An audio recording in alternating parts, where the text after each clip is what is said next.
January 1st, 2015. The air is thin, crisp, and deceptively quiet. As the world shakes off the confetti of a new year, a peculiar vibration hums beneath the surface, a sense that the old rules of the 21st century are beginning to fray. In Paris, the ink on satirical magazines is drying, unaware that within days, the Je suis Charlie cry will ignite a global debate on the limits of speech and the reach of terror. In the Mediterranean, the water is cold and unforgiving, acting as a silent graveyard for those fleeing shadows we have yet to name. The baseline of 2015 is not peace, but a high-tension waiting room.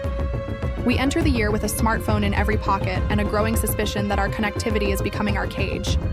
There is a smell of diesel and ozone, the scent of a global economy trying to outrun its own shadow. Before the first weekends, the slaughter at Charlie Hebdo shatters the European illusion of domestic safety. It is a jagged start. The hook is set. This will not be a year of quiet progress, but one of violent transitions and historic pivots.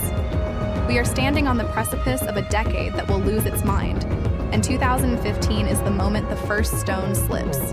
The world holds its breath, not knowing that by December, the map, the climate, and the very code of life will be rewritten. The State of the Planet in early 2015 is a study in digital saturation and economic anxiety. We are living in the app economy. Uber and Airbnb are no longer novelties. They are the new landlords and chauffeurs of a disrupted middle class. The tech level has reached a tipping point where the chief integration officer is the most vital role in any government, desperately trying to weave sensors and analytics into the fabric of ambient computing. We are obsessed with our screens, yet the cultural mood is a volatile cocktail of cynicism and hyper-distraction. Economically, the world is a fractured mirror. While the United States boasts of a recovery, the transition economies, Russia and Ukraine, are bleeding. The ruble is in freefall as the geopolitical price for the previous year's annexation of Crimea begins to collect. In the east, the Chinese engine is slowing, sending tremors through commodity markets from Perth to Sao Paulo. Oil prices are cratering, a boon for the American commuter but a death knell for the petro-states. Culturally, we are distracted by the trivial to avoid the terrifying. We argue over the color of a lace dress. Is it blue and black or white and gold? Because it is easier than acknowledging the 230,000 souls already pushing against the borders of Europe. We are a civilization of API economies and dimensional marketing, where our attention is the most valuable currency, traded in real time by algorithms we don't yet fear. There is a strange, hollow optimism in the air, a belief that technology can solve the human problem even as the human problem prepares to scale to heights unseen since the 1940s. The baseline is 2.5% global growth, but the human spirit feels like it's operating at a deficit. We are connected, caffeinated, and completely unprepared for the shifts in the tectonic plates of power that are about to occur. The spark that changes the trajectory of the decade doesn't come from a boardroom or a bunker, but from the waves of the Mediterranean. April 18, 2015. A boat capsizes off the coast of Libya. 700 people vanish into the dark water. Only 28 survive to tell the tale. This is the moment the European Migrant Crisis stops being a headline and starts being an existential threat to the Western order. This single event makes the rest of the year inevitable. It forces a moral and political reckoning that the European Union is structurally incapable of solving. By summer, the trickle becomes a flood. Over 1 million people, fled from the ruins of Syria, the chaos of Libya, and the stagnation of the Balkans, are on the march. They are walking through the cornfields of Hungary, sleeping in the train stations of Budapest, and drowning in the shadows of Lesvos. The image of 3-year-old Aylan Kurdi, washed up on a Turkish beach in September, acts as a global emotional lightning strike. It forces the hand of the most powerful woman in Europe. Angela Merkel utters the words that will define her legacy. Wir schaffen das. We can manage this. She opens the gates of Germany, and in doing so, she inadvertently fuels a populist fire that will soon consume the UK and the US. This mass movement of humanity is the spark.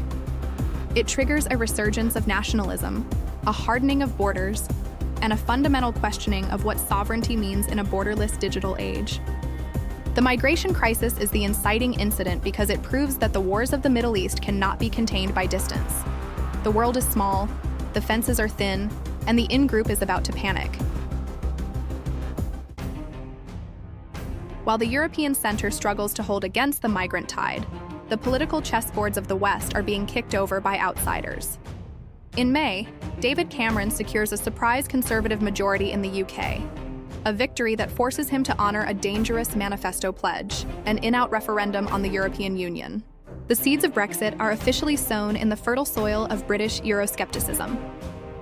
Across the Atlantic, on June 16th, a gold-plated escalator in New York City becomes a historical landmark. Donald Trump descends into the political arena, branding the American dream dead and promising a great wall to keep out what he calls the dumping ground of the world. The professional political class laughs, but the forgotten middle class listens. This is the year of the outsider. In the UK, the Labour Party is hijacked from the left by Jeremy Corbyn, a bearded socialist who represents a total rejection of the Blairite Third Way. Contrast this with the East, where power is consolidating rather than fracturing. In Russia, Vladimir Putin's grip tightens as he pivots his military into the Syrian theater, transforming a regional civil war into a global proxy battle. In China, the Silk Road initiatives begin to solidify, projecting soft power through hard infrastructure across Eurasia. While the West is distracted by internal rebellions and the optics of democracy, the East is playing a longer, quieter game of territorial and economic expansion. The global political climate of 2015 is defined by the Great Upset, a rejection of the technocratic elite and a desperate reach for strong men and simple answers. The treaties of the past, like the Iran nuclear deal signed in July, are viewed with suspicion by a rising populist tide that views diplomacy as another word for defeat. The social fabric of 2015 is woven from viral threads and main character energy. This is the year pop culture becomes a series of high-stakes resets. In June, Caitlyn Jenner appears on the cover of Vanity Fair, a moment that moves transgender rights from the periphery to the dead center of the cultural conversation.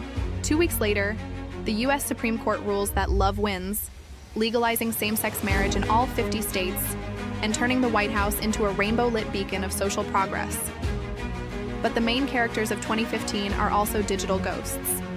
We are the generation of Netflix and chill, a phrase that becomes the unofficial shorthand for a new, atomized way of dating and consuming art. We watch Taylor Swift's 1989 tour dominate the planet, her squad of celebrities representing a new kind of curated, untouchable female power. Simultaneously, Adele returns from the silence with Hello, shattering records and proving that in an age of 15-second clips, the world still craves the raw, 4-minute emotional gut punch. On the streets, the energy is more urgent. The Black Lives Matter movement gains a fierce, undeniable momentum as protests erupt in Baltimore and Charleston. The average person is no longer a passive observer of the news. They are a broadcaster. We use Snapchat filters to vomit rainbows while simultaneously live-streaming the removal of the Confederate flag from the South Carolina State House. Pop culture in 2015 is a strange mirror of our politics, obsessed with representation, identity, and the power of the individual brand. From the left shark at the Super Bowl to the dab dance craze, we are desperately trying to find joy in the viral to mask the deepening polarization of our physical lives. We are all the stars of our own feeds, unaware that the algorithms are slowly sorting us into tribes that will soon find it impossible to speak to one another. As we move into the second half of 2015, the pressure cooker begins to hiss. The environmental and geopolitical pressures we ignored in January are now reaching a red line. In August, the port of Tianjin in China is obliterated by a massive chemical explosion, a terrifying reminder of the cost of rapid, unregulated industrialization. The Earth itself seems to be protesting. The Canadian wildfires turn the northern skies a bruised orange, while a devastating earthquake in Nepal claims 9,000 lives and physically shrinks Mount Everest by an inch. The conflict in Syria, once a distant horror, is now a global contagion. ISIS, the Islamic State, is no longer just a regional insurgency. It is a caliphate with a digital marketing department. They are demolishing the ancient ruins of Palmyra and Nimrud, erasing human history in real time on social media. The escalation is not just physical, it is psychological. In August, the Ashley Madison hack exposes the infidelities of 32 million people, shattering the illusion of digital privacy. In September, the Volkswagen Dieselgate scandal reveals that the giants of industry have been cheating the very air we breathe, using software to mask toxic emissions. Everything is compounding.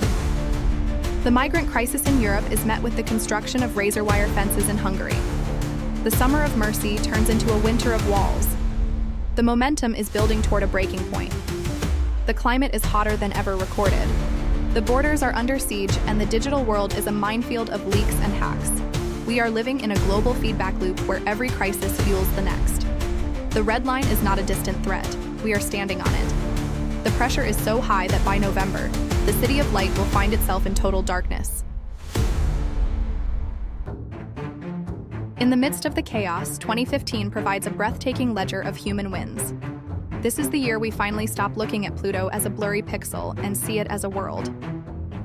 In July, NASA's New Horizons probe completes a 3 billion-mile journey, sending back high-resolution images of a frozen, heart-shaped plane on the edge of our solar system. It is a triumph of mathematics and persistence, a reminder that we are a species capable of reaching into the dark and finding beauty. But the most significant breakthrough isn't in space. It's in the very code of our existence. CRISPR-Cas9 is named the scientific breakthrough of the year. For the first time, we have a genetic pair of scissors capable of cutting and pasting DNA with surgical precision. The Silicon Mind is also taking its first steps. In December, OpenAI is founded, signaling the beginning of the race toward an artificial general intelligence that will define today's reality. We are also winning against the oldest of enemies. An effective Ebola vaccine is finally deployed, halting a plague that threatened to consume West Africa. Technologically, we are achieving the impossible. In December, Elon Musk's SpaceX successfully lands a Falcon 9 rocket vertically at Cape Canaveral. It is the birth of the reusable rocket era, the moment space travel stops being a luxury of governments and starts being a commodity for the future. Even the Earth itself gets a win. In December, 195 nations signed the Paris Agreement, a historic, legally binding treaty to combat climate change. For one brief moment in the halls of COP21, diplomacy actually works. In sports, we see the peak of capability. The U.S. women's national team crushes Japan to win the World Cup, Carly Lloyd scoring a hat trick that cements her as a global icon. In cricket, Australia dominates the world stage. And in boxing, the fight of the century between Mayweather and Pacquiao draws the largest audience in the history of the sport. These highs are the proof that despite our tribalism and our terror, the human spirit is still programmed for discovery, for health, and for the pursuit of excellence. We are reaching further, living longer, and thinking faster than any generation in history. But the ledger must be balanced, and the lows of 2015 are heavy with the scent of blood and betrayal. This is the year terrorism becomes a pervasive domestic reality for the West. November 13, 2015, Paris.